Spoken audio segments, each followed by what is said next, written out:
আমাদের সমাজে অনেক মানুষ আছে যারা মসজিদে আসে ঠিকই, ওরা আসলে প্রকৃত নামাজি নয়, নামাজ পড়ার জন্য ওরা মসজিদে আসে না। কিছু মানুষ আছে যারা শুধু মসজিদে আসে সমাজ রক্ষার জন্য। মানুষ কি বলবে যে আমি মুরব্বী হয়ে গেছি, এখন যদি আমি মসজিদে না যাই তাহলে মানুষ আমাকে কি বলবে। মানুষের কি বলবে এটা তার লজ্জা, সেই লজ্জার কারণে অনেকেই আছে মসজিদে আসে। মানুষের কাছে সে লজ্জা পাইতে চায় না, এই জন্য মসজিদে আসে। আবার অনেক মানুষ এমন আছে যারা স্বঘোষিত পণ্ডিত, নিজে নিজে পণ্ডিত হয়ে গেছে, নিজে নিজে বড় জ্ঞানী নিজেকে মনে করে, নিজেকে নিজে বড় মাতব্বর মনে করে। তাকে মাতব্বরি করার জন্য কেউ নেয় না, কোন বিচার আচারে কেউ নেয় না। সে নিজেকে জ্ঞানী মনে করে, কিন্তু তাকে মানুষ জ্ঞানী মনে করে না। তার জ্ঞান নেওয়ার জন্য কোনো মানুষ তাকে বলে না, কোনো জায়গায় তাকে এই বিচার আচারেও তাকে দাওয়াত দেয় না। যখন সে যেহেতু নিজেকে নিজে বড় পণ্ডিত মনে করে, জ্ঞানী মনে করে, তাই তার মাতব্বরি জাহির করার জায়গা একমাত্র মনে করে মসজিদের মধ্যে। মসজিদে গেলে আমি মাতব্বরি করতে পারবো, কারণ এখানে পঞ্চায়েতি মসজিদ সবারই অধিকার রয়েছে। এই জন্য অনেক মানুষ আছে শুধুমাত্র মসজিদে আসে শুক্রবারে তার আল্লাহকে সন্তুষ্ট করার জন্য নয়, শুধুমাত্র তার মাতব্বরি করার জন্য মসজিদের মধ্যে আসে। মাতব্বরি শেষ মসজিদ থেকে চলে যায়।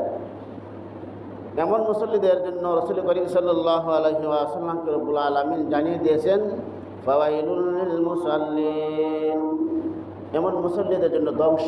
ফাওয়াইলুল লিল মুসাল্লিন, যারা লোক দেখানোর উদ্দেশ্যে বা লোক লজ্জার ভয়ে বা নাম খ্যাতি অর্জনের জন্য নামাজ প্রতিষ্ঠা করে আল্লাহ রাব্বুল আলামিন ঘোষণা দিয়েছেন ফাওয়াইলুল লিল মুসাল্লিন।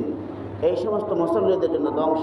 কিছু কিছু মানুষ তাদের নামাজের কারণে, নামাজ পড়েছে, নামাজ পড়ার কারণে তারা বেহেশতে চলে যাইবে। একই খাতারে আরও কিছু মানুষ নামাজ পড়েছিল, তারা জাহান্নামে চলে যাইবে।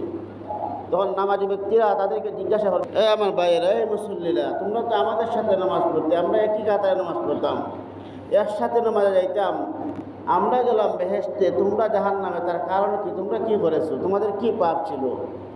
তখন তারা বলবে, তোমরা গিয়েছিলে আল্লাহকে সন্তুষ্ট করার জন্য, আমরা আসলে আল্লাহকে সন্তুষ্ট করা যায় নাই, আমরা শুধু নামাজ পড়েছি, আমরা সেটা লোক লজ্জার ভয়ে মানুষ কি বলবে এই জন্য আমরা মানুষের বলা থেকে বিরত থাকার জন্য, মানুষ যাতে আমাদেরকে ভালো বলে, আমাদেরকে মন্দ ধারণা না করে, এই জন্যই আমরা নামাজ পড়েছি।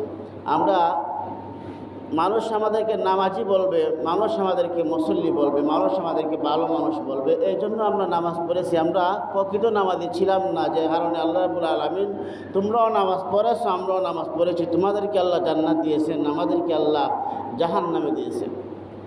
একই খাতায় নামাজ পড়েছে, কিন্তু একদল যাইবে জাহান্নামে, একদল যাইবে জান্নাতে। কারণ যাদের নিয়ত ভালো ছিল তারা জান্নাতে যাইবে, যাদের নিয়ত খারাপ ছিল তারা জাহান্নামে যাইবে।